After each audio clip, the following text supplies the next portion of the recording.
핵발전, 원자력 발전 봅시다. 원자력 발전.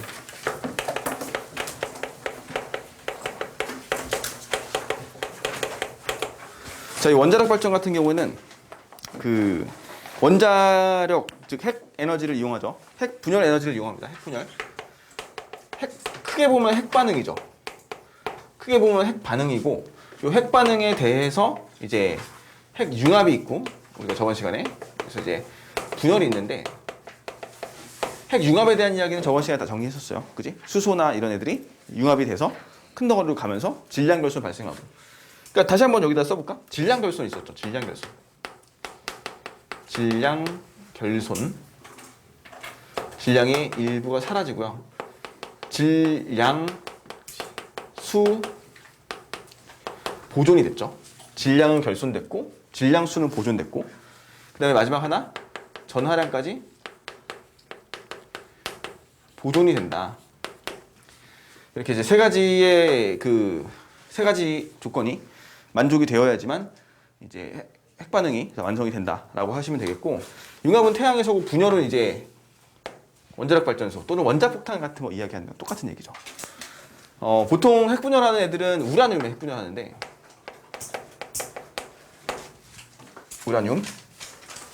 우라늄이 원자 번호가 92번이야.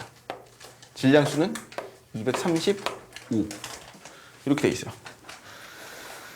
자, 자연 상태에서 그냥 존재할 수 있는 가장 무거운 원소가 우라늄이거든. 우리가 흔히 우라늄 광석을 산출할 수 있어요. 그러니까 우라늄보다 무거운 원소들은 사실 산출이 안 돼. 왜냐면은 붕괴되어 버리거든. 그냥 가만히 있지 않고 붕괴돼요. 물론 우라늄 되게 불안정한 원소이긴 해요. 불안정하지만 그나마 이 정도까지는 그 이제 원소로서 딱 있을 수 있는 그 최고 무거운 원소가 바로 우라늄이야. 원자번호 92번, 질량수 235 우라늄. 더 무거운 애도 있어. 92에 238 동위 원소 있어요. 사실 걔가 더 많아. 그리고 자연 상태에서 우라늄 광석을 산출하면 얘가 되게 조금 들어있어. 0.7% 정도. 나머지 99.3%는 다 238 우라늄이 들어있는데, 238 우라늄은 핵발전에 이용하지 못하고 얘만 이용할 수 있어요. 그래서 예전에 과학자들이 이런 실험을 했었어. 원자 번호가 92 우라늄이 있는데 얘보다 더 무거운 원소를 만들고 싶어. 더 그 원자 번호가 높은 원소를. 그래서 뭘 하냐면 여기다가 양성자를 갖다 붙이면 원자 번호가 증가할 거 아니야. 93번으로. 근데 양성자가 잘 달라붙어 안 달라붙어? 안 달라붙죠. 반발력이 있으니까. 그래서 어떤 걸 하냐면 여기다가 중성자를 붙여요. 0일짜리. 그것도 아주 느리게 움직이는 저속 중성자를 붙여. 저속이어야 하는 이유는 뭐야? 얘가 에너지가 크면 안 되니까 되게 느리게 움직여야지 우라늄이 흡수를 할 수 있고요. 중성자를 붙이는 이유는 뭐니? 얘가 중성자를 붙였을 때 일정 확률로 베타 분결을 할 수 있지. 베타 분결하면 얘는 뭐가 바뀌어? 뭘로 바뀌어? 양성자로 바뀔 거 아니야. 그죠? 베타 분결하는 거는 중성자 하나가 양성자로 바뀌면서 전자를 방출하는 과정인데, 확률적으로 중성자가 양성자로 바뀔 수 있어. 그러니까 중성자가 붙었을 때 양성자로 바뀌어버리면은 원자 번호가 93번이 되면서 더 무거운 원소가 만들어지지 않을까? 라고 생각을 하고 실험을 했어. 근데 그 실험을 했던 결과가 뭐였냐면은 얘를 붙였더니 어떻게 돼? 얘가 쪼개진 거야. 되게 놀라운 일이었죠. 이 큰 무거운 원소가 더 작은 바륨이라는 원소와 크리톤이라는 원소로 쪼개진 거죠. 바륨과 크리톤으로 분열이 됐어요. 핵분열. 그러면서 다량의 에너지가 방출이 나왔어. 질량 결손이죠, 이것도. 자, 근데 이제 바륨의 원자 번호가 56번이고요. 질량 수가 141입니다. 그다음에 크리톤의 원자 번호는 36번, 질량 수는 92가 돼요. 외워야 될까 안 해야 될까? 굳이 외워야 되지 않아도 될 것 같은데. 근데 외우지 않아도 되는데 이거를 빈칸을 넣을 수는 있어야 돼. 근데 빈칸을 외워서 넣는 게 아니야. 외워놔도 되긴 하는데 좋죠. 그죠? 핵반응 전과 핵반응 후에 질량수 보존, 전하량 보존을 맞춰주기 위해서 우리가 정리하는 거야. 그러면 잘 봐. 이거 맞춰보세요, 지금. 자, 전하량 보존 맞추시면 원자번호 92에 질량수 0번이니까. 전하량 0이니까 얘는 56, 36. 딱 맞죠? 그 다음에 원자번호, 질량수 235, 1 합치면 236이죠. 141에 92니까 얼마니 합치면? 233. 그러면은 모자라지. 몇 개가? 3개가 모자라죠. 원자번호 0번에 질량수 3짜리는 없어요. 그래서 뭐가 있어야 돼? 원자 번호가 0이면서 질량수가 1인 중성자가 3개 있습니다. 그래서 중성자가 발주다. 그리고 질량 결손 델타 M. 됐죠? 이렇게 마무리하시면 돼요. 그리고 나서 이때 튀어나오는 이 중성자는 저속일까 고속일까?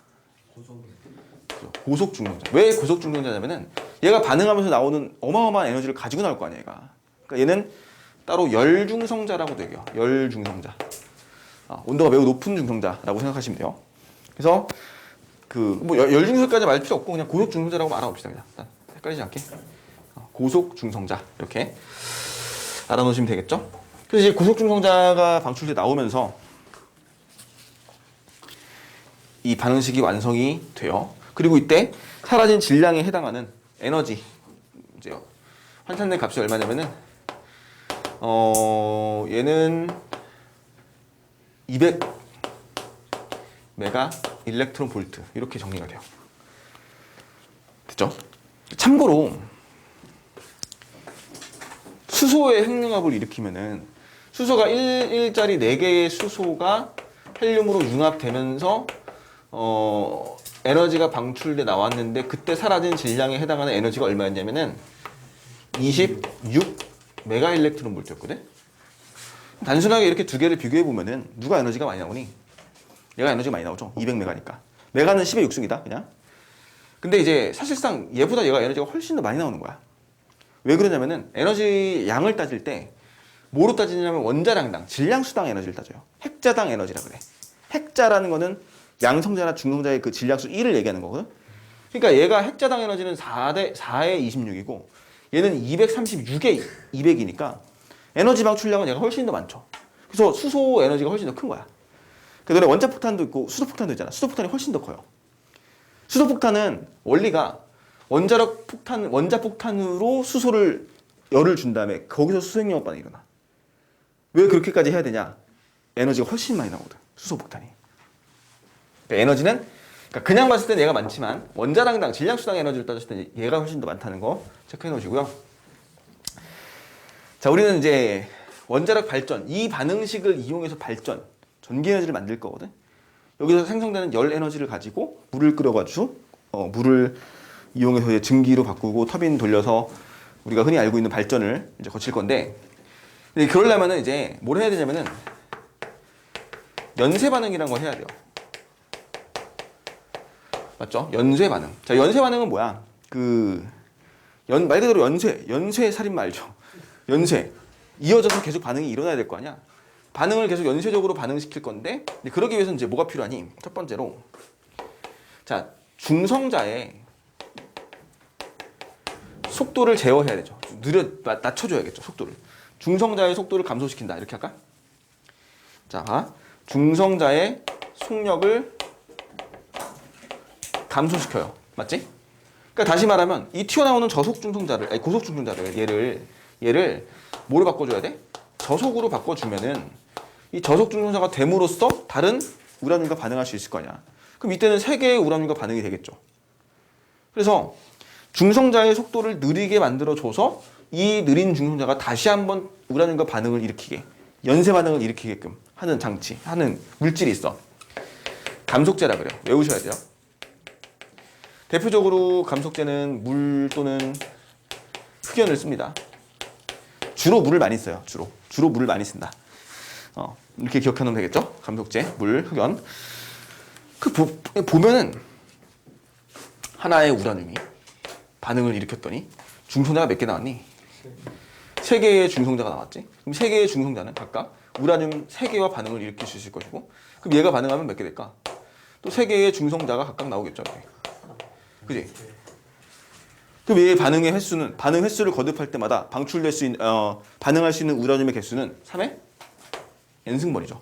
n회 반응하면 3의 n개의 우라늄이 반응하는 거야.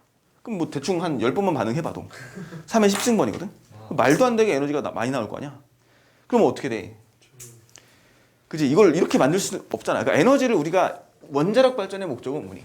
안정적으로, 지속적으로, 천천히 계속해서 발전을 시켜야 되는데 한 번에 확 만들고 끝날 게 아니잖아. 폭탄이지. 참고로 원자폭탄은 이게 50번 반응이야. 1초 이내. 1초 이내. 와. 우라늄 원자폭탄 아마 이 반응에 3회 50승 할 거야. 근데 못했고요. 히로시마 원자폭탄은 3회 50안 나왔을 거야 아마. 정확히 기억이 안 나는데. 그래서 원자력 발전은 이 중성자의 수를 감소시켜줘요. 또 중성자의 수를 감소시켜주기 위한 물질이 뭐냐면은 제어봉이라고 합니다. 제어봉. 자, 이 제어봉은 붕소 또는 카드뮴 같은 물질을 쓰는데, 붕소 또는 카드뮴, 말 그대로 막대기예요. 그냥 막대기. 이게 붕소 같은 애들이 이제 중성자를 흡수하거든. 중성자를 흡수해가지고 수를 줄여주는 거야. 그러니까 여기서 우라늄 중성자가 9개가 나왔는데 적절하게 한 6개 정도 없애주는 거야. 또 흡수해가지고. 그럼 이제 얘 3개 남은 거 가지고 반응하겠지. 그래서 반응한 속도를 조절해줘.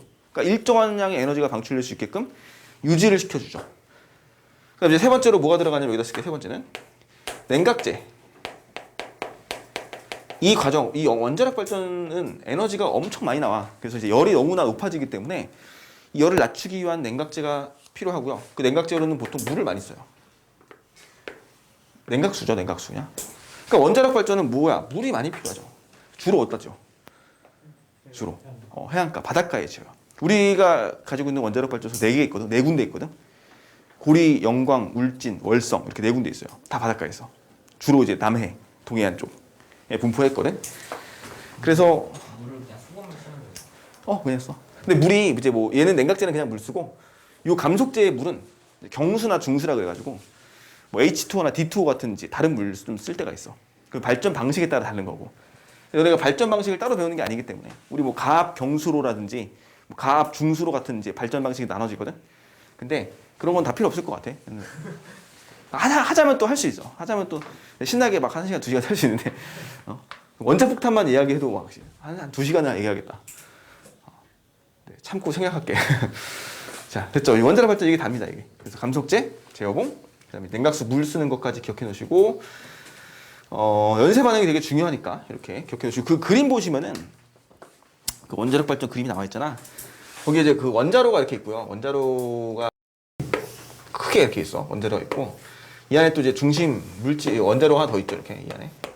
여기 안에 보면은 이제 뭐가 들어 있어? 이 안에 거기 감속제 들어 있죠. 감속제, 그지? 이 안에 감속제도 들어 있고, 핵 연료가 들어 있어. 여기서 반응이 일어나는 거예요. 그리고 이제 위에 보시면은 막대기가 이렇게 꽂혀 있죠, 이렇게. 이게 뭘까? 제어봉. 이게 제어봉이야, 막대기가. 제어봉을 내렸다가 올렸다가 하면서 중성자의 그 흡수량을 조절하는 거야. 그렇기 때문에 여기서 이제 열이 엄청 나겠지. 열 엄청 나면은 그 열을 가지고 이제 따로 보내서 물 이제 끓여서 이제 증기를 만들고 발전을 일으키는 거죠. 참고로 그 이 제어봉이 이제 예전에 체르노빌 원자력 발전소 사고 났을 때, 그지? 제어봉이 조작이 잘못돼서 된 거죠. 이게 이제 그것도 이제 그 조절하는 그 관리자가 제어봉을 빼서 이제 문제가 좀 있었거든. 그때 어떤 문제가 있어가지고 제어봉을 빼면은 원래 어때야 되니? 반응이 더 많이 일어나야지. 그러면 출력이 높아져야겠지. 그 전기 만들 수 있는 출력이. 근데 이제 그때 아마 내가 기억하기로는 그 정전에 대비한 뭐 대비 훈련 있지. 그래서 이제 만약에 발전소에 전기가 나갔을 때 비상 발전 돌아가고 뭐 그런 이제 훈련을 테스트하는 과정에서 이제 제어봉이 빠졌음에도 불구하고 이제 출력이 안 나왔었을 거야. 그 왜 그런지는 그 이 내부의 어떤 뭐 때문에 그랬더라. 뭐 하여튼 그런 것 때문에 에너지가 되게 많이 나오고 있음에도 불구하고 이 오퍼레이터들이 인지할 때는 에너지가 출력이 안 나온다고 생각한 거야. 그게 어떻게 해야 돼? 제어봉을 더 뺐어요. 그러면은 제어봉을 빼면은 출력이 올라가야 되는데 제어봉을 뺐음에도 출력이 안 올라가는 거야, 계속. 그래서 계속 뺐죠, 제어봉을.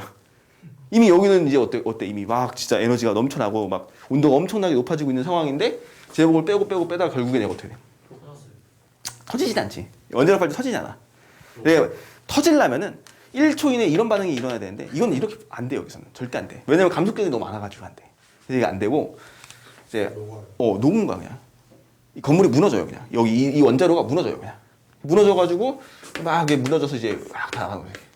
뭐가 나갔을까? 방사선 나갔죠, 다. 쫙 퍼져나간 거지. 그렇게 사고가 난 거야, 얘네들. 제어봉의 역할이 되게 중요하죠. 그래서 나중에 그 넷플릭스 드라마에 체르노빌이라는 거 있어. 한번 봐보시면은 되게 재밌을 거야. 난 안 봤어요.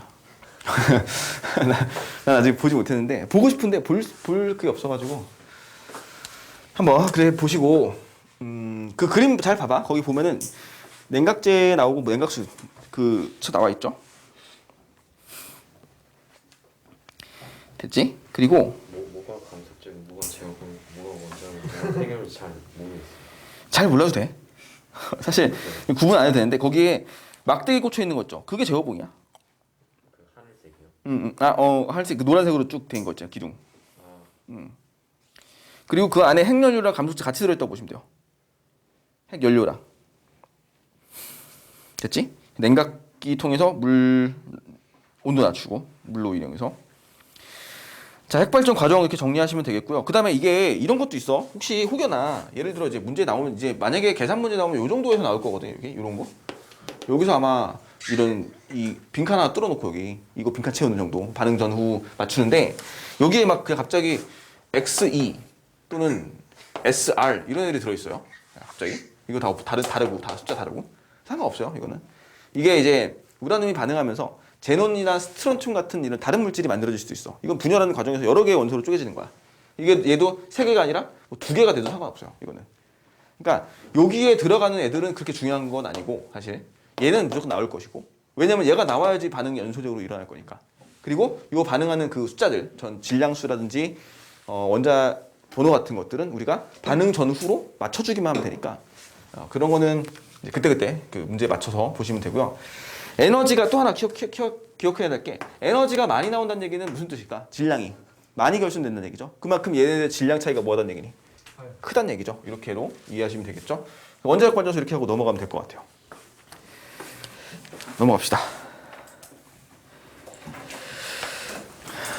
풍력 발전. 에어컨 좀 켜야겠다.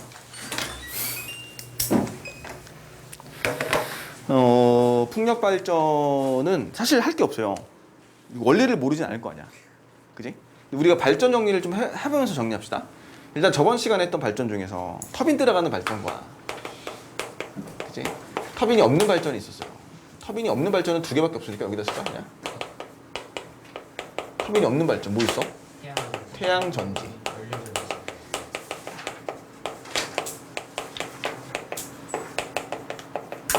연료전지가 있었죠? 연료전지부터 얘기할까 그냥 미리? 다 쓰고 얘기하자. 다 쓰고 얘기하자.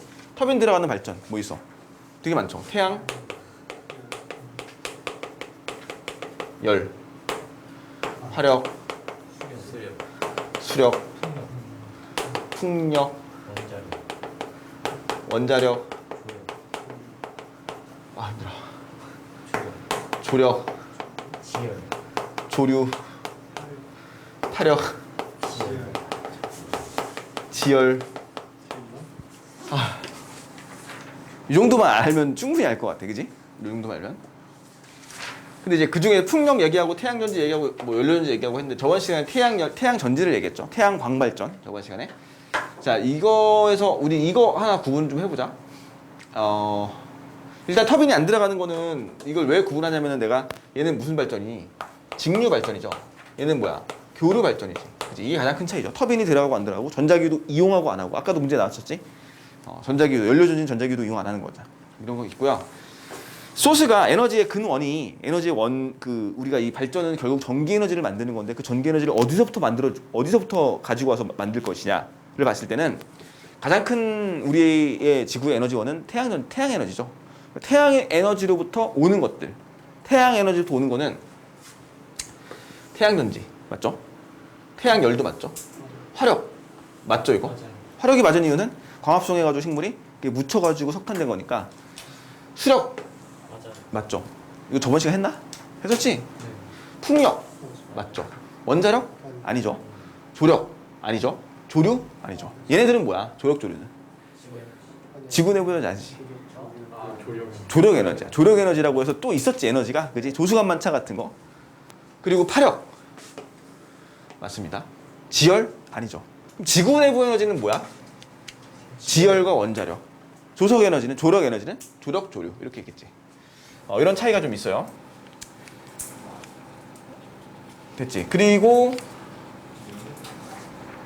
이제 몇 개 더 설명하고 또 이어서 좀 해보자. 여기다 또 표시를 몇 개 더 할게.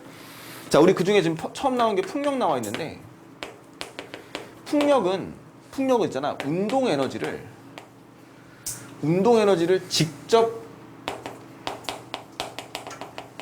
전기 에너지를 바꾸지. 뭐 생긴 거 풍선기, 바람개비, 풍차? 그거 원리 똑같잖아, 그냥. 그래서 이제 직접 얘가 패널이 돌아가면서 전자기도의 그 발전기를 돌리는 형태의 이건데, 거기에 장단점이 써 있죠. 그 장단점을 좀 읽어볼까? 환경오염을 일으키지 않는다. 맞죠? 설치 기간이 짧고, 설치 기간 짧은 거는 이제 장점이죠. 발전 효율이 높다. 돼 있어요. 그다음에 산간, 해양, 방조제 등의 사람이 많이 살지 않는 곳에 설치할 수 있다. 뭐 이거는 이제 어떤 얘기냐면은 국토를 효율적으로 이용할 수 있다는 거지. 산간 지방에 사람 안 살고 뭐 해안가에 사람 안 사는 바람 많이 부는 강한 지역에는 사람이 잘 살지 못하는데 그거를 발전소를 지어가지고 좀 잘 쓸 수 있다는, 국토를 효율적으로 이용할 수 있다는 측면에 대해서 얘기하는 것이고, 발전 지역이 제한적이다.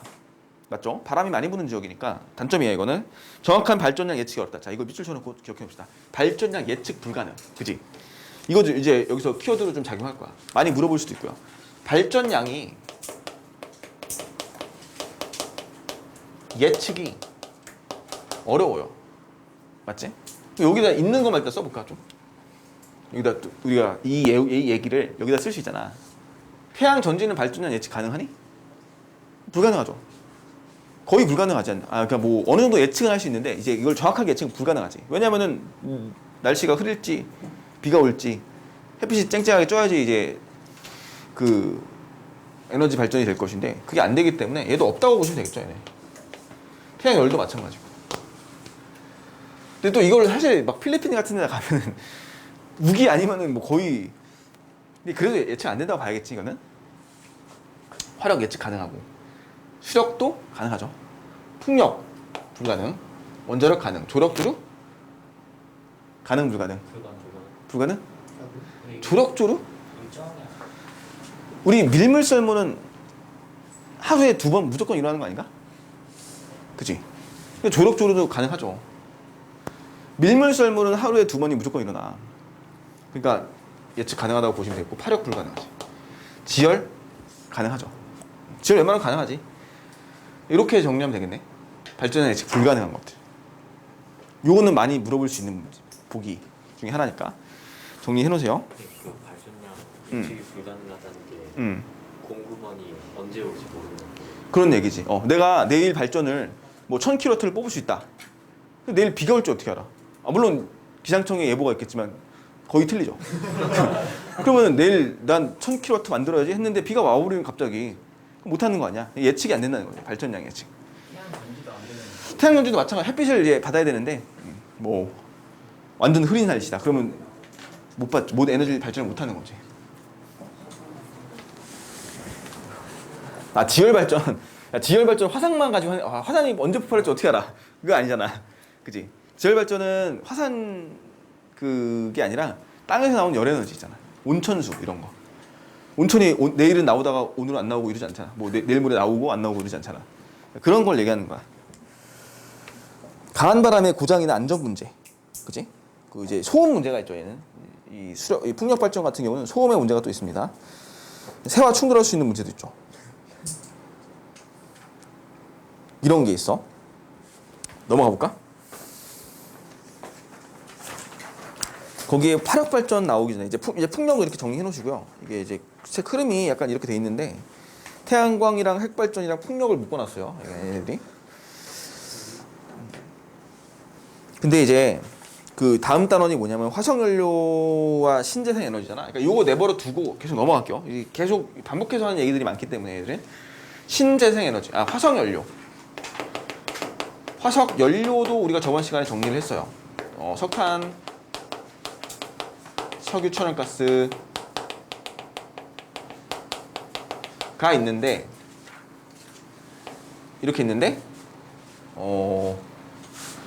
차이가 있죠, 얘네들이. 그지? 뭐 구사리 이제 식물성으로 만들어지냐 아니면 동물들이 죽어서 얘는 이제 육지에서 만들어지고 얘는 보통 해양가, 해양, 바다에서 바다 생물들이 죽어가지고 퇴적돼서 만들어진 거잖아. 이게 얼마 안 남았어요. 화석연료가 아쉽게도. 그렇지 않니? 아쉽게도 얼마 안 남았어. 석탄 같은 경우 한 200년 남았을 거야. 석유는 한 40년? 맞죠? 40년. 뭐 내가 죽을 때까지는 다 쓸 수 있을 거니까. 난 석유 펑펑 쓰고 줄 거야. 난 차차 다 타는 다니고, 막 자동차 다 쓰고, 뭐 기름 다 쓰고, 아낌없이 쓰고 나는 죽을 거야. 몇 년 뒤에는 저 전기자동차 나오네. 뭐 그렇지, 전기자동차를 대체하죠. 근데 왜냐 이제 이게 사실 40년보다 늘 수 있는 게 우리가 이걸 자꾸 안 쓰려고 하거든. 아껴 써서 쓰고 대체 에너지 개발 그 얘기야 오늘 이 얘기가 신재생 에너지라고 하죠. 그러니까 이제 대체적인 물질을 자꾸 쓰고 뭐 하니까. 근데 전기 에너지를 생각해 보면 봐. 전기 에너지도 발전을 해야 되는 거고 그 발전을 하기 위해서 우리가 아직도 화력 발전의 의존도가 높단 말이야. 특히 도시들. 우리 서울에 쓰는 전기가 어디서 온 거야? 저기 저 어디 남해에 있는 원자력 발전소에서 전기 만들어가지고 그걸 서울로 보내지 않을 거냐. 송전이 너무 기니까. 그러면 우리가 지금 서울에 쓰는 발전은 거의 대부분 뭐겠어? 화력 발전이야. 우리 서울 시내 곳곳에 화력 발전소 있잖아. 걔네들이 발전소 만들어서 그 끓인 물 가지고 너네 온수 공급해주고 그 다음에 이제 전기 공급하고 이러고 있는 거거든. 그러니까 아직까지 어쩔 수 없이 화력 발전의 의존도 높아요. 근데 이제 대체 에너지를 자꾸 개발하자는 거지, 이 취지가. 화석연료는 얼마 안 남았어 이제. 현재 이게 그래프가 하나 있는데 이게 사용량이거든, 사용량 이렇게 시간이 지나면서. 근데 이제 이렇게 주는 게 있어요. 이게 뭐냐면 이제 매장량이야. 이제 발견되는 양, 새로 발견되는 양. 그러니까 새로 발견되는 양은 점점 줄고 있어, 시간 지날수록. 하지만 사용량은 점점 높아져요. 그러니까 이걸 예상해 봤을 때 우리는 이제 앞으로 석유를 발견하지 못한단 말이야, 거의. 그러면은 이대로 간다면 이제 한 40년 이제 예측을 하는 거죠. 계산을 하는 거죠.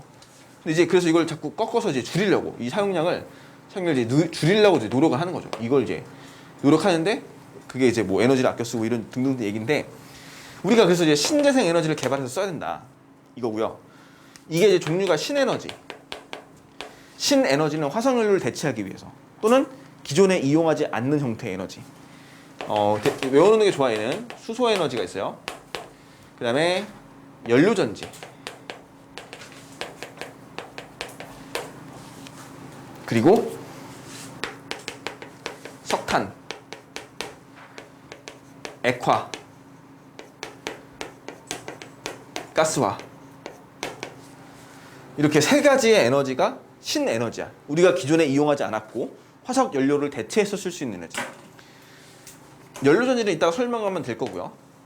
얘는 석탄, 액화가스화는 화석연료 아닌가라고 생각할 수 있는데 석탄을 이용해. 석탄 아직 매장량이 남아있으니까 얘를 그냥 쓰면은 CO2 배출량 엄청 많고 뭐 환경이 안 좋고 하잖아. 효율도 안 좋고. 근데 이거를 개선하는 거야. 액화시키는 기술을 이용해서 또는 가스화시켜서 바꾸는 거죠.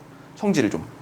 그래놓고 쓰면은 환경오염 배출량 엄청 줄어들고 CO2 안 나오고 많이 되게 좋다는 얘기죠. 그래서 이걸 이제 개발하는 거죠. 기존에 있던 석탄을 대체해서 쓰기 위해서. 그러니까 이제 얘는 신에너지야.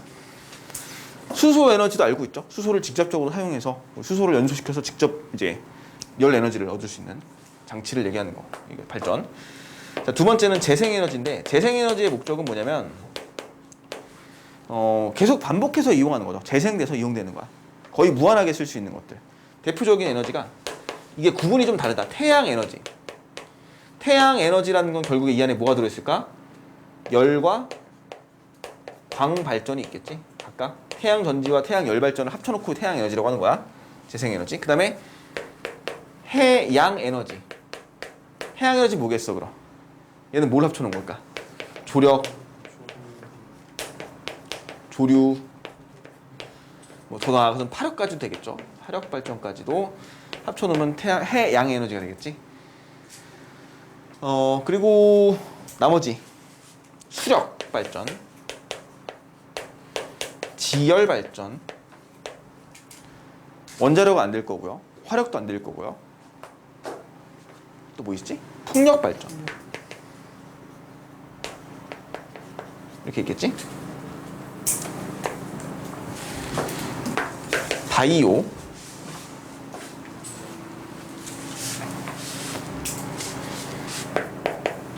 바이오 에너지. 바이오 에너지 뭘까? 옥수수나 곡물 같은 거 이제 재배해가지고 그걸 에너지원으로 쓰는 거야. 거기서부터 에탄올을 만들어낸다든지 뭐 발효시켜서 에탄올을 막 짜내거나 이런 것들 있지. 아니면 직접적으로 연소시키든지 이런 것들. 곡물을 이용하는 거. 폐기물. 폐기물은 뭐야? 뭐 우리 똥. 갑자기 똥 같은 거 아주 좋은 고체 연료잖아. 그리고 이제 진짜 우리 산업 폐기물 이런 거 다 태워가지고 쓸 수 있는 것들. 여기는 바이오는 뭐 바이오 메탄올, 바이오 에탄올, 뭐 바이오매스 이런 것들 다 이야기하는 것도 되게 많아요. 이것저것 해가지고 이 정도만 기억하시면 될 것 같아. 몇 개냐? 하나, 둘, 셋, 넷, 다, 여섯. 또 빼온 거 있나? 없는 것 같은데? 1, 2, 3, 4, 5, 6, 7, 8, 9, 10.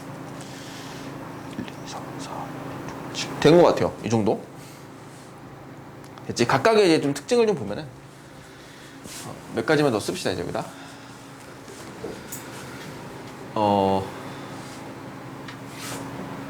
이거부터 아까 연료전지.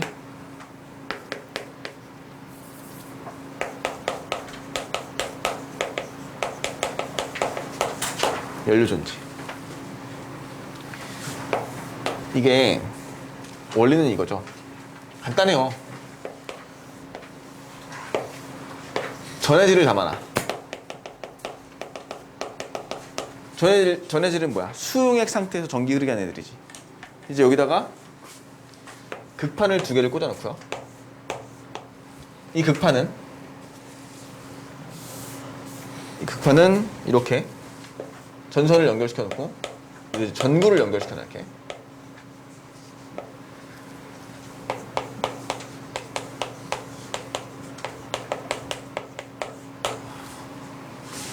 그 다음에 이쪽에다가 수소를 집어넣어. 이쪽에다가 산소를 집어넣어요.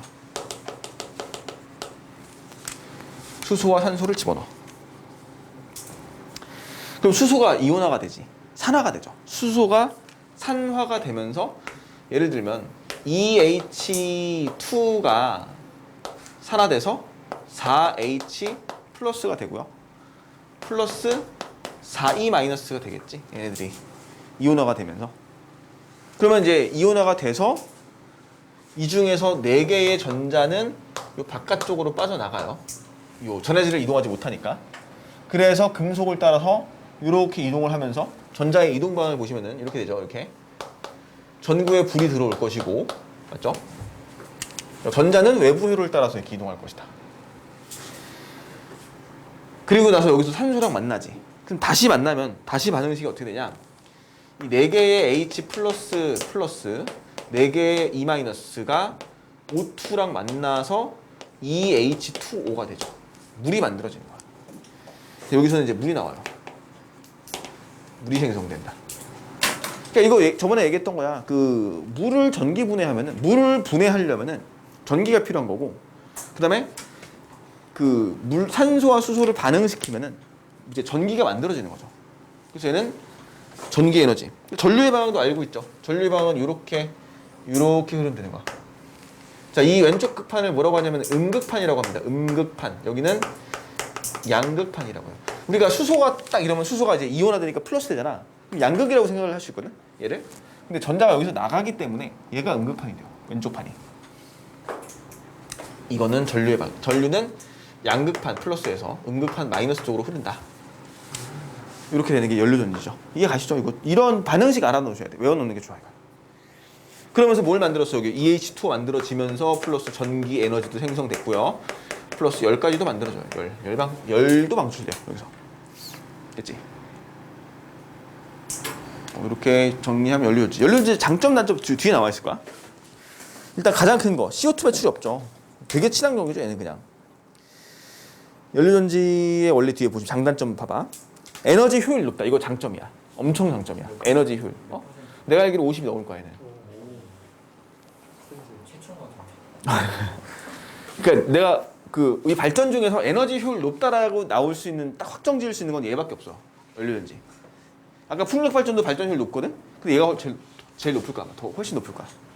그러니까 얘는 에너지 효율이 높다 이러면 맞는 거야, 무조건.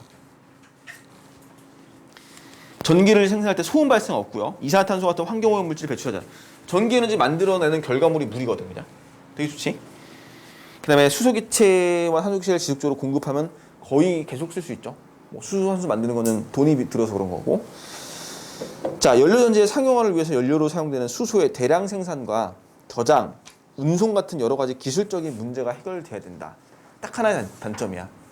수소를 우리 수소 많잖아 되게. 근데 그 수소를 이렇게 이용할 수 있게끔 연료로서 공급할 수 있는 수소를 만드는 게 어려워요. 기술적으로. 돈도 많이 들고 저장 비용도 많이 들고. 근데 그럼 얘도 재생해야지 않나요? 얘 재생에너지? 아니죠. 수소 우리 어떻게 이용하는 건 아니잖아. 자, 그런 일은 불가능하지만 수소도 언젠가 다 써버리면 수소가 없는 거야. 그럴 수 있어. 너무 많아서 문제지만. 수소를 대량 생산하는데 이산화탄소 나오지 않아요? 그것도 있어요 좀. 수소를 생산하는 과정에서 CO2도 나올 수 있어. 근데 이거 기술적으로 해결을 하면은 그런 방법 없이 이제 수소를 그게 이제 아직 기술적으로 문제가 있는 거야. 됐어요? 이게 수소 이 연료전지는 좀 기억을 해놓으시고. 그 다음에 다시 앞장 보시면은 파력발전이 나와 있죠. 파력발전은 내가 여기다 좀 쓸게. 아니 넌 따로 써도 돼. 따로 써도 되는데 내가 이걸 쓰는 이유가 있어. 쓰는 이유가 있어서 그래. 그래서 너네 따로 써도 된다 그냥. 파력발전을 왜 여기다 쓰냐면은 이렇게 되거든. 그러니까 파력 잠깐만 미안. 이거 파력 아니다. 미안. 내가 헷갈려서 착각했어. 미안. 파력이 아니야. 조류를 여기다 쓸게.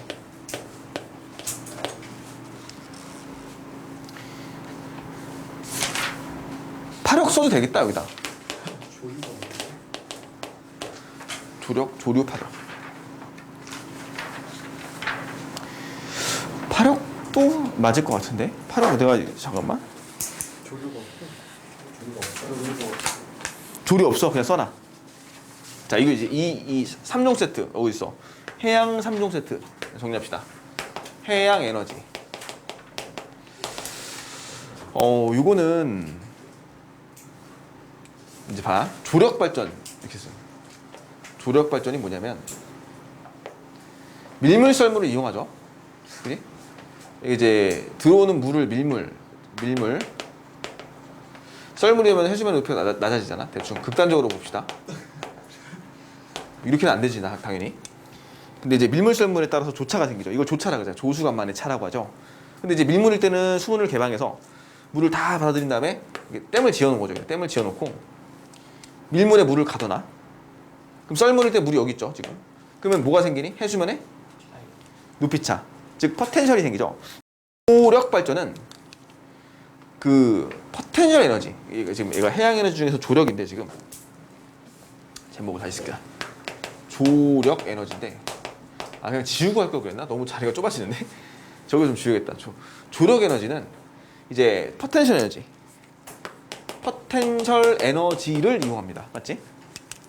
포텐셜 에너지를 조차를 이용해서 밀물과 썰물의 그 해수면의 높이차, 댐의 안쪽과 바깥쪽의 높이차를 이용하는 거야.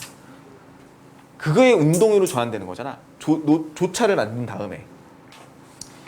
근데 반면에 조류는 뭐가 차이가 나냐면 조류 여기다 둡시다.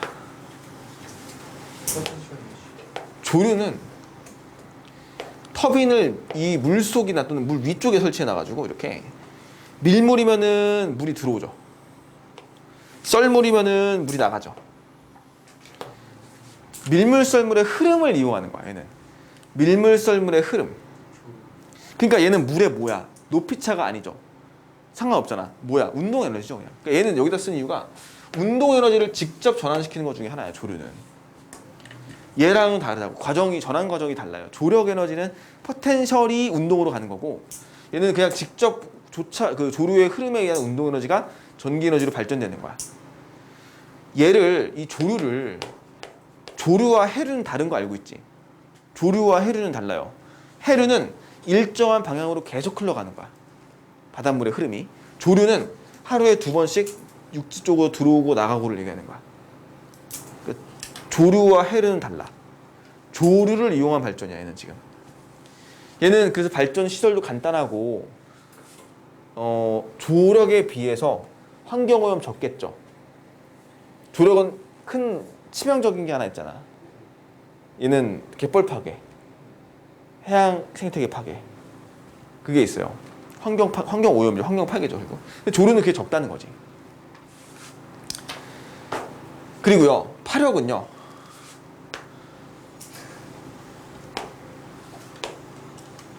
물이 이렇게 있을 때 이렇게 그 공기가 들어있을 수 있는 챔버 같은 거 하나 만들어놔요. 이렇게. 그러니까 이제 그 저기 내 교재상의 그림으로 보면 이렇게 돼 있어. 이게 꼭 이렇게만 하는 건 아닌데 이렇게 돼 있어요. 왜? 너무 그림이 이상하냐? 아니 근데 그림이 이건 좀 그림이 어려워. 이게 종류가 여러 개 있거든. 이게 또 이렇게 챔버를 하나 만들어 놓다 합시다. 이렇게 해서 어떻게 그릴까? 그대로 그릴까 그냥 그대로? 응? 통로를 하나 만들었어. 이렇게 굴뚝처럼 뭐 일종의 이렇게 이제 챔버를 만들어놔요. 왜 자꾸 웃어? 왜 자꾸 웃는 거야? 이제 파도가 치면 파도의 해수면 높낮이가 높아졌다 낮았다 하겠지. 그럼 이거 해수면이 높아지면 어떻게 될까? 이 공기에 해수면의 높이가 높아지면은 여기 압력이 세지겠죠. 그러면 공기가 어디로 밀려나니? 바깥쪽으로 밀려나겠지 이렇게. 파력 발전은 파도 쳐가지고 하는 게 아니다. 그림이 저렇게 그림이요. 이거를 파력 발전은 파도가 쳐서 뭔가 힘을 에너지를 주고 이런 게 아니라 파도가 침에 따라서. 이게 파이프인 줄 알았어. 아 그래? 아 이건 가벽이에요. 벽이에요. 벽. 아 그런가? 그래서 이거 물 위에 떠넣게 할 수도 있어요. 이거는 부표 같은 거 달아놓고 간단하게. 그러니까 그렇게 되면 이런 형태가 되겠죠. 이렇게 물 위에 떠가지고 이렇게 이제 공간을 만들어 놓고 여기다 이제 이게 높낮이가 높아지고 낮아지면서 이 안에 공기들이 이제 얇은 틈을 이렇게 빠져나가게 하는 거죠. 이렇게. 그래서 터빈을 만들어야겠지. 그러니까 얘가 봐봐. 여기다가 터빈을 달아놔. 터빈을. 그럼 이제 높아지면은 압력 커지니까 공기가 바깥으로 빠져나가겠지. 내려가면 다시 들어오겠죠. 이걸 계속 반복하는 거야. 그러면 이쪽으로 갔다가 이쪽으로 가요. 반대로 돌 수 있어. 조류도 마찬가지야. 반대로 돌게 하는 거야. 이게 방식이 그러니까 한쪽으로만 할 수도 있고 양쪽 다양하게도 할 수도 있어. 그러니까 파력도 뭐야? 어떻게 보면 파도의 운동 에너지가 그지? 이 공기의 흐름으로 전달되는 거니까. 네, 이렇게 정리하시면 되겠죠. 약간 그러니까 조력만 주의하라는 얘기야. 내 말은 얘가 구분을 하는 이유는 뭐냐면 이 조력만 좀 주의해라. 조력만. 응? 조력을 왜 주의해야 되니? 얘는 운동이 바로 가는 게 아니니까. 운동 에너지가 바로 가는 게 아니라 포텐셜로 갔다가 운동으로 간다는 거고. 거기에 책에는 파력 발전 나와 있고 장단점 나와 있을 거야. 유지 비용 적죠. 그치? 발전 방식에 따라 방파제로 활용할 수도 있다. 실용적이다. 영구적으로 사용. 여기서 영구적이란 말은 이 파도는 계속 치죠. 풍력처럼 계속 칠 거 아니야, 파도가. 그 얘기를 하는 거야. 환경에 미치는 영향이 적다. 이건 꼭 정리해 놓으셔야 돼요. 단점은 설치 장소 제약적이다. 파도에 노출되니까 내구성이 취약하다 있죠. 기후 및 조류 조건에 따라 전력 생산량이 일정하지 않다라는 건데 이것도 파력 발전 예측 불가능하다 그랬지. 전력 생산량이 일정하지 않다. 조력 발전 얘기했죠. 밀물설물에 따라서 저수지를 이용해서 물의 높낮이를 이용하죠. 얘는. 그래서 발전에 드는 비용 비교적 저렴하다. 근데 이거는 비용이 저렴하다는 뜻은 발전에 드는 비용이란 말은 유지비가 적다는 뜻이야. 에너지원이 필요 없잖아, 얘는. 화석 연료나 원자력 발전처럼 계속해서 뭔가를 공급해줘야지 만들어지는 게 아니기 때문에 유지 비용이 적은 건데 이거는 주의해야 돼. 초기 시설 투자 비용 엄청 들죠, 얘는. 조력 발전. 시화호가 대표적이잖아, 우리. 그러니까 댐을 짓고 방조제를 만들어서 그렇게 만드는 그 과정이 돈이 많이 들어. 개간도 해야 되고 하니까. 하지만 만들어 놓으면은 이제 유지 비용이 적다는 뜻이고 거의 영구적으로 사용할 수 있고요. 다만 이제 갯벌이 파괴되는 해양 생태계가 있고요. 그리고 조수간만의 차이에 따라 발전량의 차이가 크다. 자, 이거는 이렇게 이해하시면 돼요. 조력 발전은 잘 봐. 발전량 예측이 불가능해 가능해. 얘는 가능하죠. 얘는 가능하단 말이야. 얘는 이제 조차가 생긴데 이게 있어. 발전량 예측은 가능한데 발전량이 항상 균일하지 않아. 이 말을 잘 기억해 놓으세요. 그러니까 이제 이게 함정에 많이 당한 요소 중에 하나거든. 발전량 자체는 예측이 가능하건데 발전량이 일정하진 않아. 왜 일정하지 않을까? 항상 발전량이 일정하지 않아요. 뭐 때문에 그래? 조차의 높낮이가 다르지. 우리 그런 게 있잖아. 살이라는 게 있고요. 조금이라는 게 있어.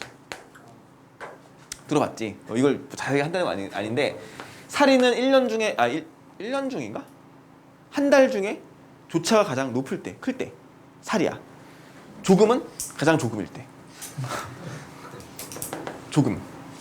그래서 그러다 보니까 언제 발전량이 클까? 사리가 크겠지. 높낮이 크니까. 이때는 많이 발전할 수 있고 이때는 조금 발전하니까 발전은 예측은 가능한데 그게 항상 균일한 발전은 아니라는 거야.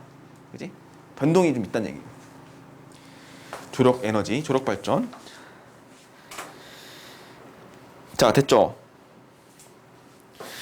또 뭐 있지? 태양, 수소, 석탄, 가스 다 있고 연료연지 됐고 해양에너지 다 있고 수력, 지열 발전도 마찬가지고 뭐 풍력, 추력 다 알고 있는 내용이잖아. 자, 다시 여기 발전 쪽으로 돌아와서 우리 이제 몇 가지만 좀 정리하면은 진도는 끝날 것 같고요. 이거 봐봐. 그 설치 제약의 조건이 있는 것들이 몇 개 있죠. 이제 분류를 좀 해보면 정리를 해보세요. 일단 풍력 설치 제약 조건이 있죠. 지금 얘는 파력도 마찬가지고 지열도 마찬가지야. 원자력도 조금 애매하긴 한데 얘는 바닷가에 짓는 게 유리하기 때문에 얘도 어떻게 보면 설치 제약이 있다고 보시면 되고 조력 있죠.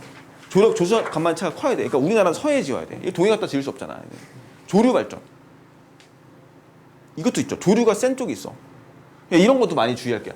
야, 조류가 센 쪽에는 조류 발전을 할 수 있잖아. 그러면 조수간만의 차가 큰 서해안에 조류 발전한다. 맞아 틀려? 조수간만의 차가 크면 조류가 크니 작니? 상관없어요. 전혀 상관없어요. 그치? 왠지 조차가 크면 조류가 많을 거 아니야. 클 거 아니야. 라고 생각하지만 전혀 달라요. 조류의 흐름의 세기와 조차의 높낮이는 상관이 없어. 그래서 그거 같이 엮으면 안 되고 해류가 강한 곳 전혀 상관없고요. 바람이 강한 곳 전혀 상관없어. 바람이 강한 곳은 조류 전혀 상관없어. 조류는 그냥 내 맘대로야. 내 맘대로 아니라 딱 정해져 있어. 그냥 조류가 강한 지역과 약한 지역이 정해져 있는 거지. 뭔가 이게 외부적 요소에 따라서 바람에 또는 해류에 또는 조차에 따라서 달라진 요소는 아니니까 이거 체크해 놓으시고요. 또 뭐 있죠? 수력 발전은 당연히 있고요. 화력 없죠? 태양열? 태양 열광이 좀 애매하다. 태양 열광. 이거는 넓은 지역이 필요하고 일단 일사량이 많아야 되고 뭐 이런 조건들이 어떻게 보면 제약 조건이 있다고 보시면 될 것 같아요.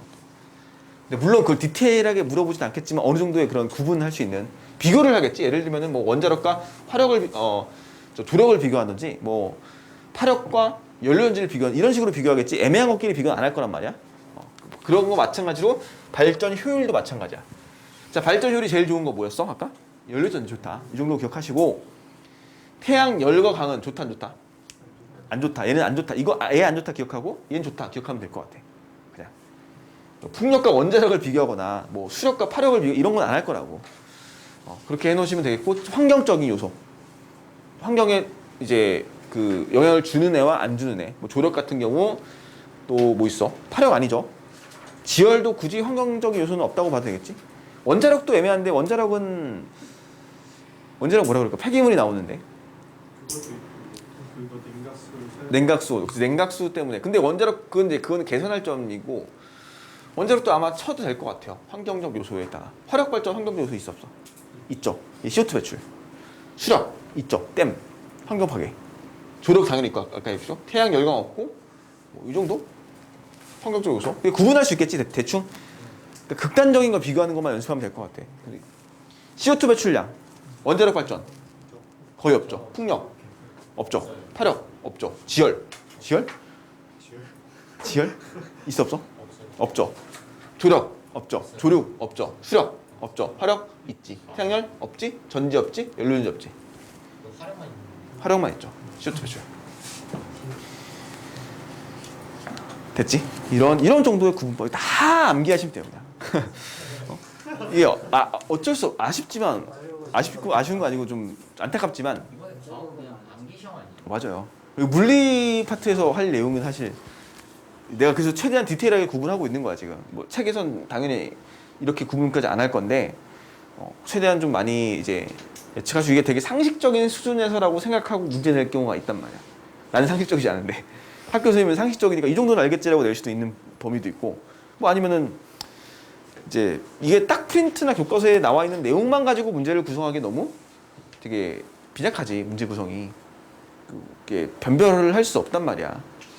그러니까 좀 최대한 꼬아내고 뭔가 이렇게 낚시를 분명히 할 거라고 여기서 이런 것들을 그러니까 그런 걸 우리가 잘 분류하려면은 하나하나의 요소들을 정확하게 인지하고 있는 게 중요할 것 같고 그러니까 계속해서 문제를 많이 풀면서 연습을 좀 해줘야 될 것 같아요. 어떨 때 뭐 되게 비교 대상이 많잖아, 되게 얘가 뭐랑 비교하고 뭐랑 비교하고 뭐는 크고 뭐는 작고 이런 걸 자꾸 이제 문제들 중에서 나올 거니까 그걸 계속 풀면서 선별을 좀 어느 정도 하셔야 돼요, 이거를. 자, 그렇게 해놓고